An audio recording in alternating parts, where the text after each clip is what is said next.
안녕하세요. GCP를 활용한 실시간 트래픽 분석 파이프라인 구축이라는 주제로 강의를 진행할 GDGOC CNU 데브릴 파트 김상훈입니다.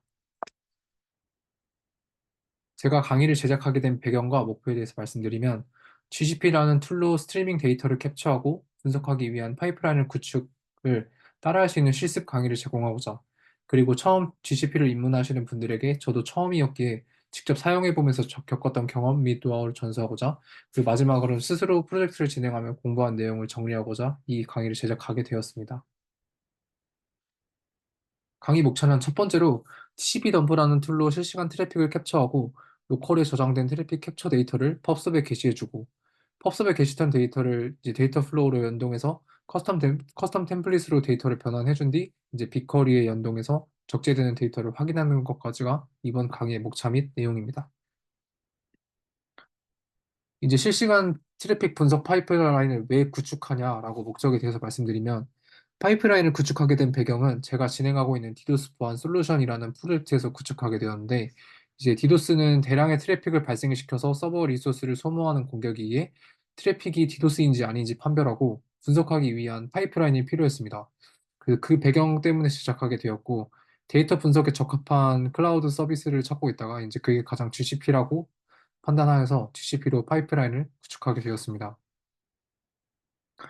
이 파이프라인의 핵심 이점으로는 첫 번째로 이제 공격을 탐지할 수 있고 실시간 대응 정책을 마련하여서 공격을 방지하고 장기적으로 보호하기 위한 솔루션을 발전시킬 수 있습니다. 구성 단계에 대해서 간략하게 말씀드리면, 실시간 패킷 캡처는 TCP 덤프라는 툴로, 그리고 데이터 적재 및 처리는 펍섭, 데이터 플로우, 그리고 이제 분석 및 시각화는 빅쿼리로 진행합니다. 아키텍처를 그림으로 나타내면 이렇게 좀 간단하게 그려볼 수 있습니다. 그러면 이제 실시간 트래픽을 캡처하는 첫 번째 파트 시작하겠습니다. TCP 덤프의 개념에 대해서 말씀드리면, 이제 TCP 덤프는 네트워크 트래픽을 캡처하고 분석하는 명령줄 기반 패킷 스니퍼입니다. 실시간 데이터 캡처 및 이제 특정 필터 조건으로 패킷을 추출 가능하고, 네트워크 문제 해결, 트래픽 분석, 보안 테스트 등에 활용됩니다. 이제 저는 TCP 덤프를 활용해서 실시간으로 트래픽을 캡처한 후 이제 로컬에 저장되는 파일을 파이썬 코드를 활용해 펍스에 이제 업로드를 해줄 겁니다. TCP 덤프의 명령어에 대해서도 정리를 해봤는데, 이제 간단하게만 설명을 드리려고 해요. 이제 기본 명령어에는 이제 모든 트래픽을 캡처하는 수도 TCP 덤프, 이제 특정 네트워크 인터페이스에서만 캡처할 수 있는데, 이제 수도 TCP 덤프 이제 인터페이스하고 인터페이스 명을 기입해주면 이제 제가 원하는 인터페이스에서만 패킷을 캡처할 수 있습니다. 이제 저 같은 경우는 디도스 공격을 발생시키는 게 이제 아무래도 뭐 와이파이나 뭐 공용 네트워크에서 발생을 시키면 불법이기 때문에 이제 저는 랜선을 통해서 이제 직접 제 노트북과 다른 이제 PC에서 랜선을 통해서 발생을 시킬 거고, 저는 실제로 이제 데이터를 가공하고 이제 적재할 때 그 특정 네트워크는 이제 제 랜선에서만 패킷을 캡처했습니다. 이제 다음으로는 사용 가능한 인터페이스 목록을 확인하려면 TCP 덤프 이제 슬래시하고 D를 하면 되고, 패킷 캡처를 파일로 저장하려면 이제 sudo TCP 덤프 write 이제 파일명을 거기다 기입해주고 pcat 해주면 됩니다. 이제 저장된 패킷 파일을 읽으려면 TCP 덤프 이제 read 파일명하고 pcat 하면 되고, 이제 특정 프로토콜에 대해서도 패킷을 캡처할 수 있는데, 이제 TCP 패킷의 그 TCP 트래픽에서만 이제 패킷을 캡처하고 싶으면 sudo TCP 덤프 TCP라고만 해주면 이제 TCP 패킷에만 대해서 패킷을 캡처할 수 있습니다. 이제 뭐 UDP랑 등등 다양한 네트워크 프로토콜이 있는데, 이제 TCP 프로토콜에서만 패킷을 캡처하려면 TCP를 뒤에다 기입해주면 할 수 있습니다. 이 외에도 이제 다양한 명령어들이 있는데, 이제 간단하게 제가 사용했던 것만 정리해 보았고, 이제 다음으로는 제가 직접 TCP 덤프를 사용하면서 트래픽을 캡처하는 실습을 보여드리겠습니다. 네, 이제 TCP 덤프를 직접 명령어를 쳐보면서 실습을 진행하려고 하는데, 이제 저는 터미널 창을 켰고 맥 OS를 쓰고 있어요. 제가 맥 OS랑 리눅스에서는 그냥 이렇게 명령어만 터미널 창에서 쓰면 되는데, 이제 다른 윈도우에서 실행을 하게 되면 바로 기본적인 터미널 창에서 실행이 안 되고 뭐 윈피캡을 깔아야 돼요. 근데 이제 그거는 예전 버전이라서 제가 실행을 해봤는데 윈도우에서는 잘 되지 않더라고요. 그래서 저는 이 TCP 덤프를 이용하기 위해서 맥 OS에서 사용하고 있는 점 미리 말씀드립니다. 이제 터미널 창을 켜고 바로 TCP 덤프를 입력하면 이제 실행 권한이 없다고 나와요. 그래서 꼭 수도를 앞에 붙여주고 제 비밀번호까지 입력하면 실시간으로 트래픽이 모두 캡처가 됩니다. 이렇게 엄청 수많은 트래픽이 캡처가 되는데 이것을 이제 중지하려고 하면 이제 패킷 캡처를 중지하려고 하면 컨트롤 C를 누르시면 돼요. 지금 방금 짧은 시간 내에 이제 244개 패킷이 캡처된 것을 확인할 수 있고 이제 제가 필터를 걸진 않았지만 307개의 패킷이 필터를 받았다고 합니다.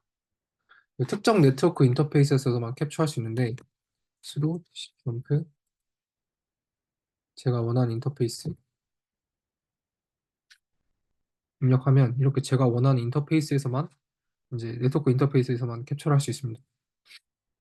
또 중지를 해주고 이제 제가 사용 가능한 네트워크 인터페이스를 확인할 수 있는데 이 슬래시 D를 입력하면 대문자 D를 입력하면 제가 사용 가능한 인터페이스 목록도 뜹니다. 이제 제가 이 TCP 덤프를 이용해서 트래픽을 캡처하는데 이제 제가 원하는 프로토콜만 캡처를 할 수도 있어요. 이제 저 같은 경우는 이 디도스 프로젝트에서 TCP 기반으로 이제 탐지 모델을 생성해가지고 이제 TCP만 필터링해서 TCP 프로토콜만 필터링해서 캡처하고 싶다 이러면은 슬로우 TCP 덤프 끝에 TCP만 입력해 주시면 이제 TCP 패킷만 캡처가 됩니다. 이거는 마찬가지로 다른 프로토콜도 가능한데 뭐 예를 들어서 UDP를 해보면 그냥 끝에 UDP만 입력해 주시면 돼요.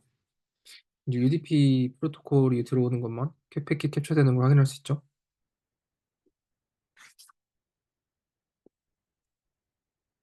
그리고 이제 특정 네트워크 대역의 패킷도 캡처할 수 있는데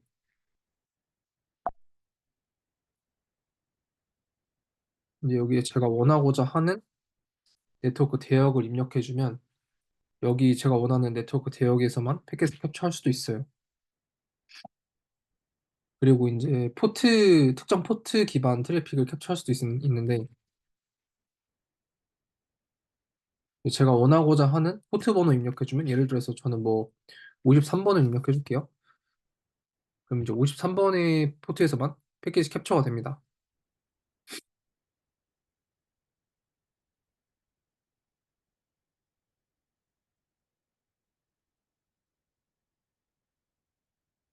그리고 이제 제가 원하는 뭐 특정 포트와 프로토콜을 둘 다 넣어서 해줄 수 있는데 이제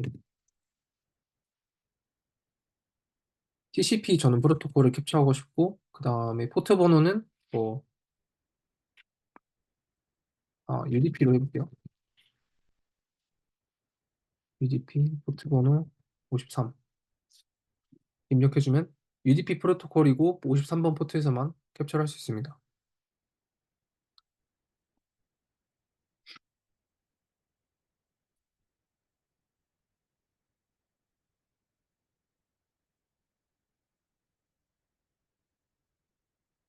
그리고 이제 캡처하는 패킷에 이제 제가 실행할 시간도 또 제한할 수 있는데 수도 타임 10초 얘를 10초만 해볼게요. 이제 이거는 나중에 하고 이제 N개의 패킷만 캡처하려고 하는데 이제 제가 한 100개만 패킷을 캡처해 보겠습니다.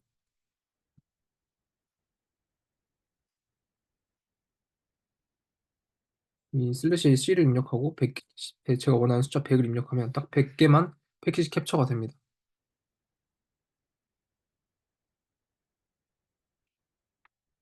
확인할 수 있죠? 그 다음에는 제가 캡처한 패킷의 내용도 출력할 수 있는데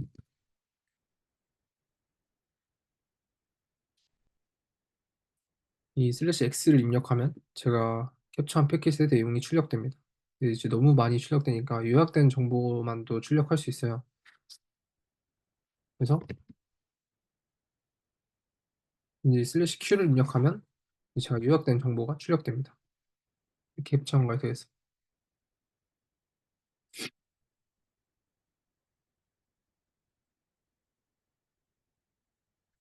많은 관계로 끊고 이제 제가 캡처한 패킷을 저장하려고 하는데 이제 지금까지 한 거를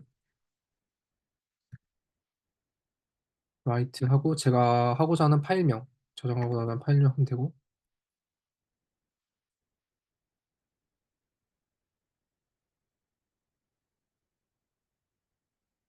예, 라이트 제가 파일명 입력해주면 끝에 확장처까지 그럼 이제 제 이제 로컬 환경에 저장이 되었습니다. 이제 TCP 덤프를 이용해서 실시간으로 트래픽을 캡처해 로컬에 파일을 저장하는 것까지 완료하였고 이제 저장된 파일을 펍섭에 게시 및 구독하는 챕터를 시작하겠습니다. 먼저 펍섭의 개념의 정의와 개념에 대해서 말씀드리겠습니다. 일단 펍섭의 정의는 펍섭은 구글 클라우드 플랫폼에서 제공하는 메시지 전달 서비스로 생산자와 그 소비자 간의 비동기식 데이터 전달을 지원합니다. 주요 개념으로는 메시지를 생성하고 펍섭에 토픽을 전송하는 발행자가 있고 이제 발행된 메시지를 저장하는 논리적 채널인 토픽, 이제 토픽에 연결하여 메시지를 받아가는 구독자, 서브스크라이버가 있습니다. 주요 기능과 특징으로는 이제 데이터 스트림이 처리 최적화하는 실시간 메시지 스트리밍 기능이 있고 데이터 트래픽 증가에도 안정적인 처리가 가능한 확장성, 그리고 데이터의 손실 방지 및 안정적인 데이터의 메시지 전달을 보장하는 내구성, 하나의 토픽에서도 여러 구독자를 지원하는 구독 모델 기능이 있습니다. 특징으로는 서버 관리 불필요한 완전 관리형 서비스이고 이제 HTTPS, gRPC 등 다양한 프로토콜을 지원하고 데이터 플로우 그리고 빅쿼리 등과 손쉽게 연계하는 GCP와의 통합성이 특징으로 잡을 수 있습니다. 그러면 이제 왜 펍섭을 사용하나라고 하는 질문이 있을 수 있는데 사용하는 이유를 정리해 보면 첫 번째로 실시간 데이터 스트리밍을 지원합니다. 두 번째로는 데이터가 생성될 때 바로 처리할 필요 없이 이제 펍섭이 데이터를 안정적으로 큐에 저장해 두고 소비자가 적절한 시점에 처리할 수 있게 비동기 데이터를 처리하는 기능을 제공합니다. 그리고 펍섭은 자동으로 확장성을 제공하여 데이터량이 급증해도 안정적으로 처리할 수 있고 그리고 이제 GCP의 분산 시스템을 이용해서 내구성 있게 데이터를 저장하며 데이터의 손실을 방지합니다. 이제 이게 가장 큰 펍섭을 사용하는 이유입니다.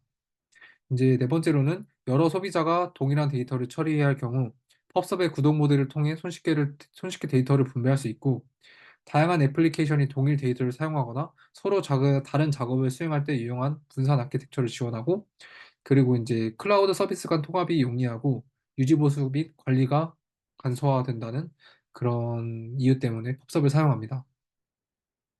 어, 가장 큰 이유는 그래도 이제 실시간 트래픽 데이터를 안정적으로 확장하고 내구성 있게 파이프라인을 구축할 수 있기 때문에 펍섭을 사용한다고 말할 수 있습니다.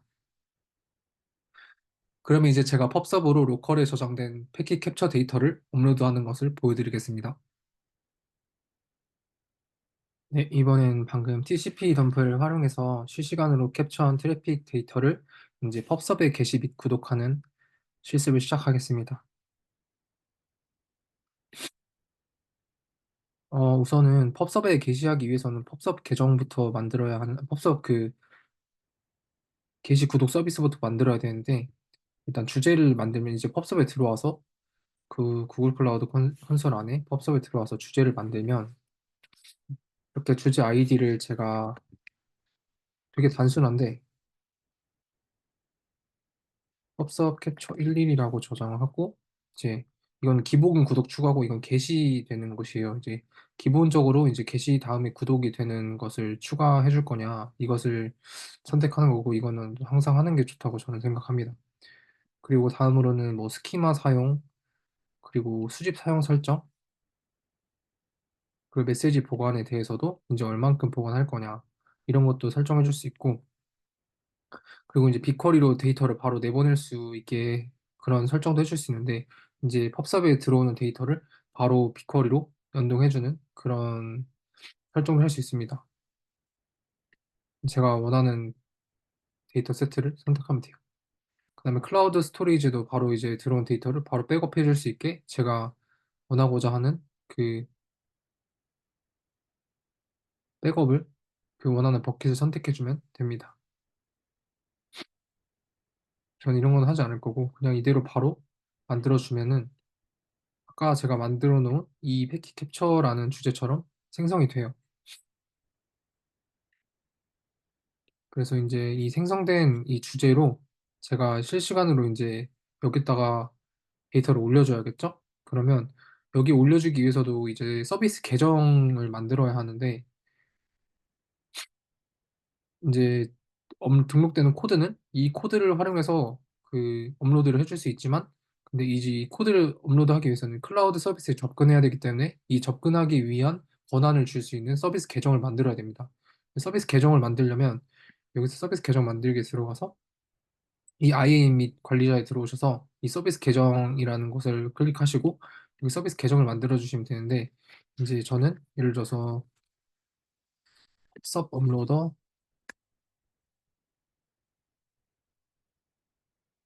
11이라는 이름으로 계정을 만들어 볼게요. 그러면 이제 이 계정에 대한 액세스를 권한을 부여해 줘야 되는데 이게 되게 중요해요. 이것 때문에 되게 많이 헤매는데 저는 일부러 처음에는 이렇게 그냥 많이 넣어 놓는 편이거든요. 근데 제가 이제 해보면서 여기서 그 가장 꼭 있어야 되는 거는 이제 이 게시 구독 관리자, 게시 구독 구독자, 게시 구독 편집자 이런 이 기능이 있어야 되고 이거는 기본적으로 넣어주면 좋습니다. 소유자, 탐색자, 편집자 이 권한을 꼭 넣어주고 이제 여기서 그 계정을 만들어줘야 해요.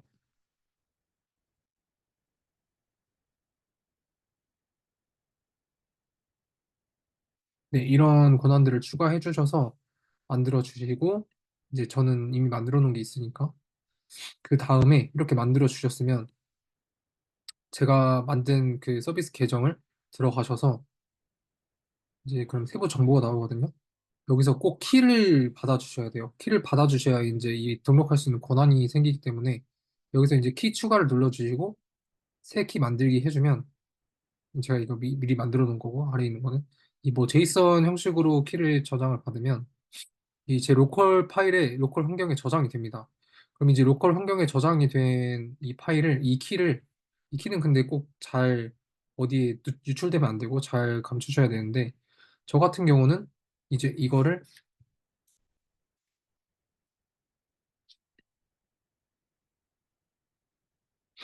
클라우드 키라는 곳에 여기다 저장을 해뒀어요. 이 로컬 환경에 저장을 해두고 이제 저는 이 키를 활용해서 이 펍섭에 업로드를 해줄 수 있는 겁니다.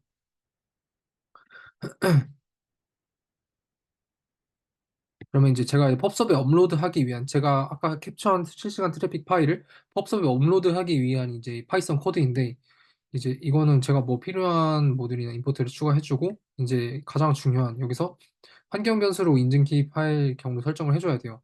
이게 있어야 권한이 있어서 펍섭에 업로드가 되기 때문에 여기 이제 이 키를 아까 제가 발급받은 이 저장 이 키 있죠? 이거를 제가 아까 말한 여기 로컬 환경에 저장을 제가 원하는 곳에 저장을 복사 붙여넣기 해서 해주고 여기 제가 제 경로를 여기다가 넣어주면 됩니다. 그리고 이름까지 이 파일의 이름, 그 키 파일의 이름까지 넣어주고 이제 프로젝트 아이디와 토픽 아이디 그 이름도 넣어주는데 이 프로젝트 아이디는 보시다시피 여기 제 프로젝트 아이디 이름이 이렇게 돼 있죠? 이 프로젝트 아이디 이름만 넣어주고 이것도 뭐 따로 앞에 프로젝트 슬래시 할 필요 없어요. 네, 프로젝트 아이디 이름만 넣어주고 그 다음에는 여기 토픽 이름인 패킷 캡처 이 토픽 아이디 이름만 넣어주면 됩니다. 그 다음에 이제 펍섭에 업로드 할 수 있는 크기가 이제 최대 10메가인데 제가 10메가도 해보고 뭐 7메가도 해보고 8메가도 해보고 9메가도 해봤는데 이게 잘 업로드가 안 되더라고요. 그래서 저는 5메가로 업로드를 진행했고 5메가로 잘라서 청크로 잘라서 업로드를 해주고 이제 나중에 펍섭에 업로드를 해주면 그 데이터 플로우에서 그 데이터를 읽어서 저는 변환을 해주려고 하는데 이제 그때 피켓 파일로 업로드가 되면 이제 CI/CD 플로우 미터 기능을 할 수가 없기 때문에 전 여기서 제이선으로 그 뭐지 그 메시지를 변동해서 펍섭으로 전송합니다. 그리고 이제 제가 원하는 그 캡처한 트래픽 파일을 여기서 경로를 지정해주고 저는 방금 보셨다시피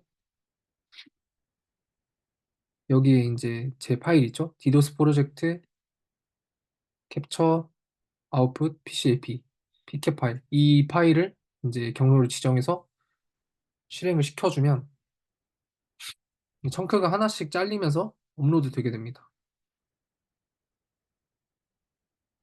이렇게 하나씩 하나씩 잘리면서 업로드 되고 이 이제 이 실시간으로 계속 쌓이는 트래픽 캡처 파일을 이 코드를 활용해서 주기적으로 이제 이 로컬 환경에서 계속해서 파일이 생겼는지 체크할 수 있는 그 기능을 추가해가지고 펍섭에 계속 업로드를 해주는 거예요. 그럼 지금 이렇게 1부터 이 55까지 아마 업로드가 될 건데 제가 게시한 구독이 그것에 들어가 보면 이제 업로드 되는 것을 측정됩니다. 업로드 되는 것이. 조금 기다려 보면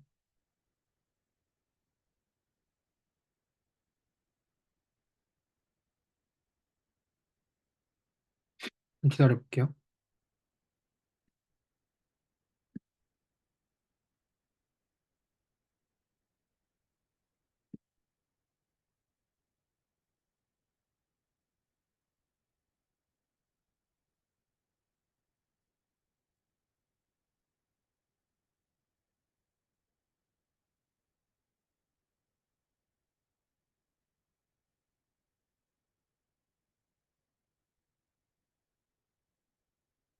여기서 업로드는 다 되고 있긴 한데 지금 아직 40번째죠. 좀 시간이 걸리긴 합니다. 업로드는 게. 근데 이제 수명 주기 같은 거 제가 실행을 하면 이렇게 바로바로 뜨긴 해요.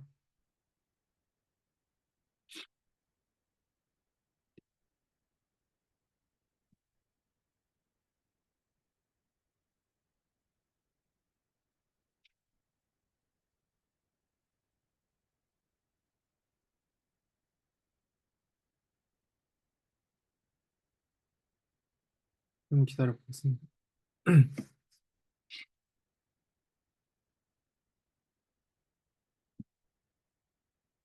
제가 어제도 몇 번 실행을 해봤는데 이제 어제 이제 새벽에 실행한 거는 이렇게 바로바로 업로드 되는 것을 확인할 수 있죠. 이게 근데 되게 기간이 길지 않아서 이렇게 짧게 짧게만 찍히는데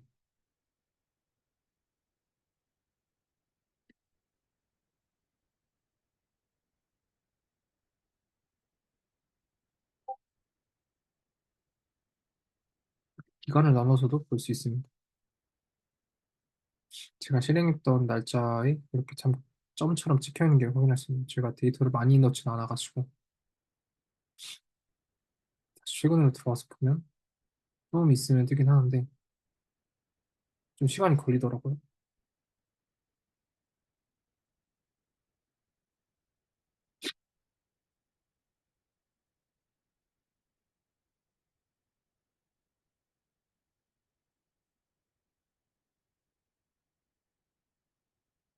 이렇게 점이 생기고 점점 이렇게 올라갑니다. 여기 확인할 수 있죠? 요청이 올라가는 거. 네, 이렇게 되면은 업로드 되는 것을 확인할 수 있습니다. 이제 이게 꼭 이 실습을 해주시면서 주의해줘야 될 게 이제 꼭 서비스 계정 키를 받아가지고 여기다 넣어줘야 된다. 그리고 이제 주제 이름과 실제 프로젝트 아이디 이름도 넣어주고 경로를 넣어주고 꼭 10메가 이하로 참고로 잘라서 넣어줘야 이제 펍섭에 게시가 됩니다. 이것이 가장 중요하고 꼭 코드 짜실 때 이렇게 짜주시면 될 것 같아요. 네, 그럼 이제 다음 챕터로 넘어가겠습니다.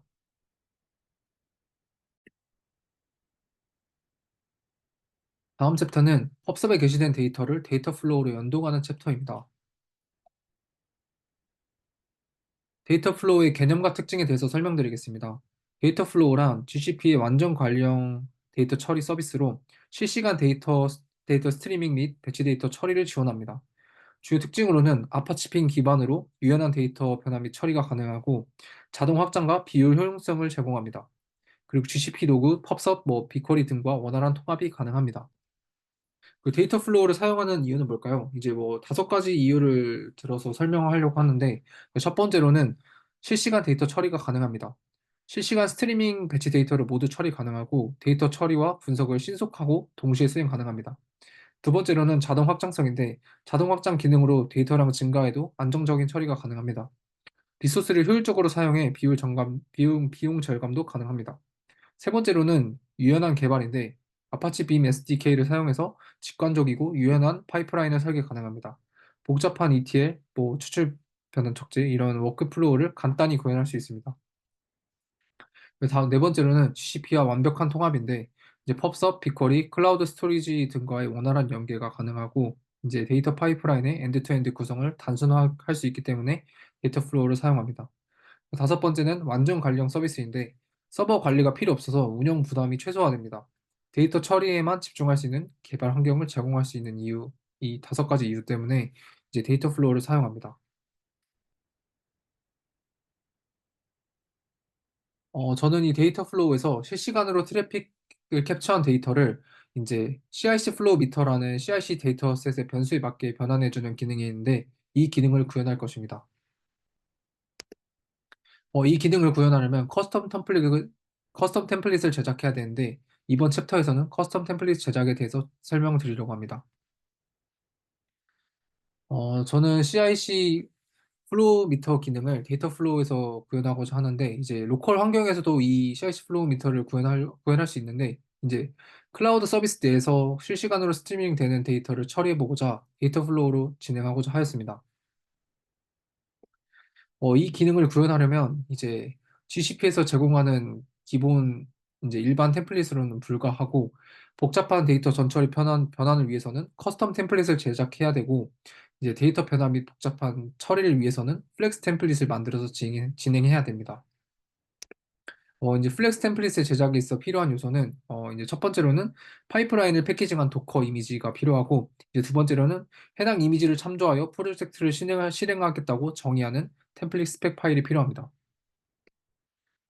이제 플렉스 템플릿을 제작하려면 이제 클라우드 서비스 내에서 권한도 있어야 되는데 권한에 이제 여기 세 가지 권한 집합이 필요한데 플렉스 템플릿을 제작하려면 이제 첫 번째로는 리소스를 만들 수 있는 권한이 필요하고 두 번째로는 플렉스 템플릿을 빌드할 수 있는 권한 그리고 마지막으로 플렉스 템플릿을 실행할 수 있는 권한이 필요합니다. 이제 제가 이제 직접 CI 플로우 미터 기능을 구현하는 데이터 플로우를 직접 실습해보는 시간을 갖겠습니다.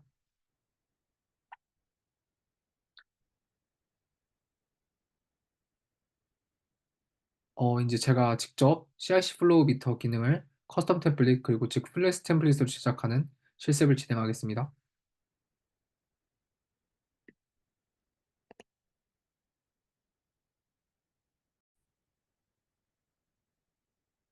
네, 그러면 다음 챕터로 이제 제가 캡처한 트래픽 파일을 이제 펍섭의 게시까지 완료했고 그 다음에 이제 CIC 플로우 미터 기능을 데이터 플로우에서 구현하기 위해서 커스텀 템플릿을 제작하는 실습을 시작하겠습니다. 우선 이 커스텀 템플릿은 제가 말씀드렸던 것처럼 이제 플렉스 템플릿을 만들어서 실행해야 되는데 왜냐하면 너무 데이터 변환이 복잡하고 처리가 힘든 거는 이 플렉스 템플릿을 구성해서 구현해야 됩니다. 이것의 구성은 권한과 이제 도커 이미지, 도커 환경 변수, 이제 패키지 종족 항목 이런 것들이 있고 이제 제가 하고자 하는 것을 좀 간략하게 말씀드리면 이제 도커 이미지를 왜 만들어야 되냐라고 설명드리면 이제 이 제가 CI 플로우 미터 기능을 파이썬 코드로 통해서 구현할 건데 이제 이 코드를 한 가지 커스텀 템플릿에 올리려면 도커 이미지로밖에 올리지 못해요. 그래서 이렇게 한 가지로 이미지로 압축해서 제가 하고자 하는 것을 딱 설명하는 거를 이제 이 도커 이미지로 만들어서 커스텀 템플릿에 올려주는 겁니다. 일단 그러면 이 데이터 플로우가 어떻게 구현이 되는 건지부터 좀 간략하게 보면 일단 여기다가 작업 이름으로 제가 원하고자 하는 뭐 이름을 설정해주고 일단 처음 만드는 과정을 설명드릴게요. 6번 한 다음에 이제 제가 원하는 리전 지역 서울 그리고 여기서는 데이터 템플릿에서는 데이터 플로우에서는 한 50개에서 그저 50개 정도 그 템플릿을 제공하는 걸로 알고 있는데 이제 이것들에서 제가 원하는 거는 아무래도 펍섭에서 바로 그 빅쿼리로 연동하는 게 이제 제가 원하는 목적이겠죠. 근데 이제 이 두 가지 중에서는 이 그냥 바로 데이터 연동만 해주는 느낌이라서 그게 가능하고 이 제가 원하는 CI/CD 플로우 위터 기능을 구현하려면 이 파이썬 UDF로도 불가하고 커스텀 템플릿으로만 가능합니다. 그래서 이제 여기서는 제가 원하는 그 도커 이미지를 실행하기 위해서 이 메타데이터라는 파일을 올려줘야 되고, 그 다음에 이제 이것을 하게 되면 제가 원하는 이 input 펍서 토픽을 넣어줘야 합니다. 여기서 보여드리면 여기 경로는 정확하게 넣어줘야 돼요. 그냥 그 아까 말한 주제 이름, 프로젝트 아이디와 그 비쿼리 테이블 이름만 넣어주는 게 아닌 정확한 그 경로까지 다 넣어줘야 됩니다. 이거를 정확히 넣어줘야 돼요. 그러니까 이 비쿼리 테이블도 마찬가지입니다. 이건 마지막에 딱 하는 실행하는 것까지 보여드리고 끝날 텐데, 일단 그러면 도커 이미지를 만들어야겠죠? 도커 이미지에 들어가야 될 내용을 말씀드리면, 일단 이 베이스 이미지랑 파이썬, 제가 실행하고자 하는 파이썬 코드, 이건 제가 원하는 방향이니까, 그리고 종속성 파일도 있어야 되고, 이거는 제가 파이썬 환경을 도커 이미지에서 구현하기 위한 그거이고, 이제 환경 배수도 설정을 해줘야 되고, 이 메타데이터를 플렉스 템플릿에 넣어야 될 메타데이터를 제이슨 파일로 만들어줘야 됩니다. 실행 절차를 좀 간단하게 말씀드리면, 도커 이미지를 빌드하고 아티팩트 레지스토리에 업로드합니다. 그리고 플렉스 템플릿 메타데이터를 제가 직접 GCS에서 업로드 해주고, 뭐 터미널 창을 하던가 그래도 되는데, 저는 직접 업로드 해줬고, 그리고 이제 구글 클라우드 명령어로 데이터 플로우를 실행하면 됩니다. 이 메타데이터라는 파일에 대해서 말씀드리면, 메타데이터의 파일의 역할은 이제 플렉스 템플릿 통해 실행될 도커 이미지의 매개 변수를 정의해 주는 거예요. 이 매개 변수에서는 어, 이게 메타데이터 파일인데, 여기서는 이 구체적인 경로를 여기에 넣어줄 필요가 없습니다. 네임, 인풋 토픽, 뭐 레이블, 인풋 펍섭 토픽, 여기에다가 구체적인 경로를 넣어줄 필요가 없고, 이렇게 실행이 될 거다라는 그 동적으로 설계된 거라서 이제 다시 재사용하기 위해서, 그래서 저기다는 구체적인 경로를 넣을 필요가 없다는 걸 말씀드리고, 진행 순서에 대해서 말씀드리면, 제가 도커를 이미지를 만들고자 하면, 일단 제가 원하는 디렉토리에 제가 원하는 그 넣어줘야 될 파일이 다 함께 있어야 돼요. 그래서 이제 이 넣어줘야 될 이 종속성 파일, 뭐 VNR, CI/CD 플로우부터 코드 파일, 도커 파일, 그 다음에 이제 메타데이터 파일을 한 디렉토리에 넣어주고 실행을 해야 됩니다. 실행을 하려면 이제 제가 도커 이미지를 빌드하는 것을 보여드릴게요. 우선 제가 원하는 아까 방금 보여드린 이 디렉토리로 옮겨준 다음에, 이제 데이터 플로우 도커라는 이 디렉토리로 옮겨준 다음에, 이제 이 아티팩트 레지스토리가 있는데, 여기서 이제 제가 저장한 도커 이미지가 저장되는 곳이에요. 근데 여기가 이제 보통 설정을 안 해주고 생성을 하게 되면 여기 리전이 이제 미국으로 뜨게 되는데, 그럼 데이터 플로우에서 만들었을 때 저는 서울로 만들었잖아요. 그러면 이제 레이턴시가 상당히 깁니다. 그래서 그 데이터가 오는 시간이 길어져서 여기를 서울로 바꿔줘서 저는 아티팩트 레지스토리를 넣어주고, 이제 데이터 플로우도 서울을 똑같이 만들어주면 이제 바로바로 데이터가 레이턴시 없이 연동이 되는 것을 확인할 수 있습니다. 그래서 이제 저는 그 기능을 위해서 이제 아티팩트 리지스토리를 새 저장소를 이제 서울 리전으로 만들어주고, 터미널창 입력을 하면 이제 지금 생성이 되고 있습니다. 생성이 되었고, 이제 도커 인증 설정도 해줘야 되고, 그다음에 이제 제가 원하는 경로의 디렉토리를 변동 후에 이제 이미지를 빌드해주면 됩니다.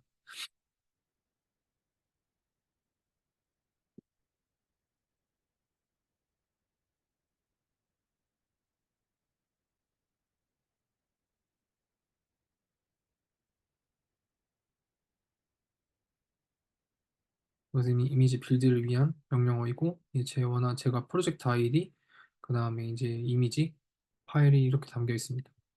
그리고 이제 이거를 아까 제가 했던 그 레지스토리에 업로드 해주면 돼요.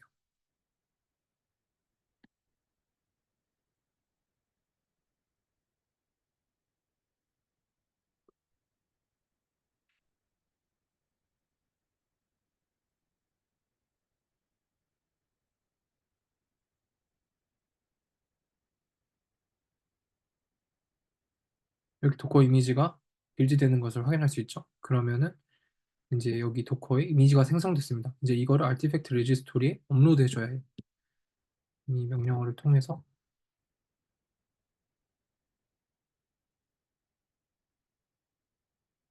업로드 해주면 이제 아까 제가 했던 그 아티팩트 레지스토리에 이제 업로드 되는 것을 확인할 수 있습니다. 이제 이게 업로드가 다 되면 저는 아까 그 데이터 플로우로 옮겨서 여기서 데이터 플로우 템플 그 제작만 완료해주면 이제 연동이 바로 됩니다.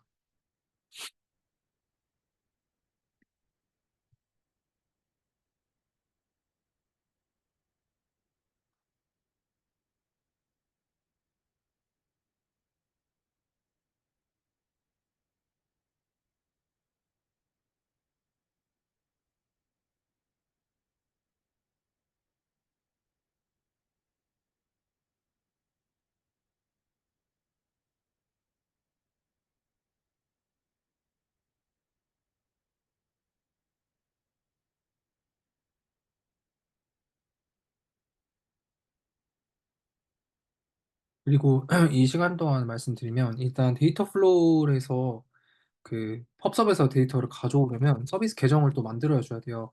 그 권한이 있어야 돼서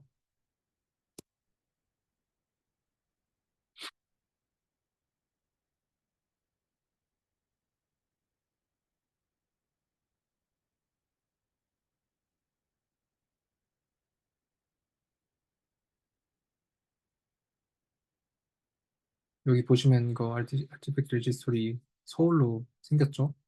그리고 이제 제가 아까 말씀드린 데이터 플로우에서 펍섭에서 이제 데이터를 읽고 오기 위한 이 권한이 있는 계정을 만들어 줘야 됩니다. 저는 이제 데이터 플로우 서비스라는 이름으로 계정을 만들어 줬고 이제 이 계정을 통해서 좀 이따 이제 데이터 템플릿 설정을 해줄 텐데 펍섭에서 데이터를 읽어올 수 있는 겁니다. 그래서 꼭 권한을 여기 넣어줘야 된다. 라는 거 말씀드리고 이 개발 데이터 플로우에 관련된 계정과 이제 이 아티팩트 리지스토리에 관한 권한도 다 넣어줬어요. 저는 일단 넣어주고 실행을 하는 편인데 너무 이것 원래는 리더만 필요하는 걸로 알고 있고 저는 이 데이터 플로우 개발자, 관리자, 직업자 그리고 게시구독 관리자 이것도 있어야 이제 읽어올 수 있습니다. 서비스 계정 관리자, 사용자도 있어야 꼭 이 데이터 플로우를 만들 수 있어요. 이제 아마 여기는 다 업로드가 됐을 거고, 이제 저는 아까 실행했던 거를 그대로 이어서 해보면, 이제 CI/CD 플로우 미터 파이프라인 6번으로 이름을 만들고, 리전은 똑같이 서울, 그다음에 커스텀 템플릿 제작을 한 다음에 이거 메타데이터 파일을 여기다 넣어줘야 됩니다. 그리고 이건 제가 GCS에 따로 넣어줬어요. GCS 넣어준 것도 보여드리면,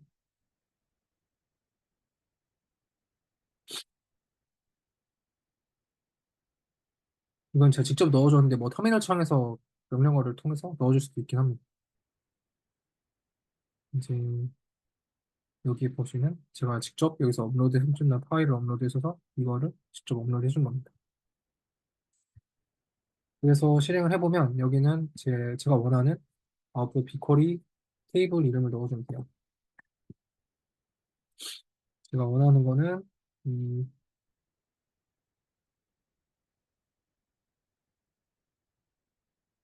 플로우 피처스라는 이 테이블을 원해가지고 여기다 넣어줄 거기 때문에 저는 여기에 경로를 여기 넣어주면 됩니다. 이거를 그대로 다 넣어줘야 돼요.